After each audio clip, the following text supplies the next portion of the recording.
الشاب الجميل ده اسمه محمود، خريج حقوق، عامل مشروع من فلوسه وتعب عليه جدا هو ووالده وسماه كشري هند في رشيد.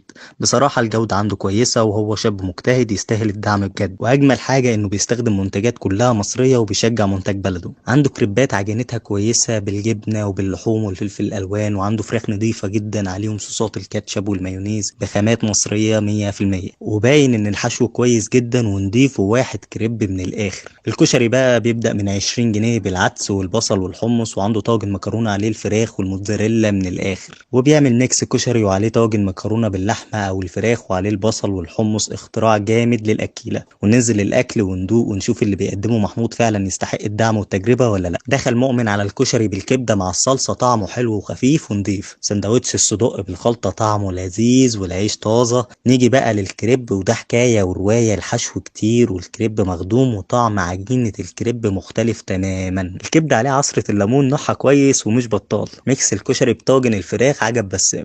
اما بقى الطاجن المكرونة بالفراخ بميكس الجبن، الطاجن حلو، المكرونة نظيفة، والصلصة مودياها في حتة تانية خالص. حقيقي شاطرين جدا في المعجنات والطواجن والمكرونات والصلصة بتاعتها. سندوتش البانيه الفراخ الطعم العادي، بس الخضار والعيش كانوا حلوين، ونفس الموضوع مع البرجر، كويس مش بطال. الصلصة هي اللي تحفة بالدقة مع شطة الزيت وعليهم عصرة الليمون، تقلب كويس وتنزل على الكشري. واحد كشري من الآخر يتحكى بيه، وتحب بعدها تحبس بحاجة ساقعة وحاجة آخر روقان. الحلو عندهم جميل، سواء بودنج أو رز بلبن.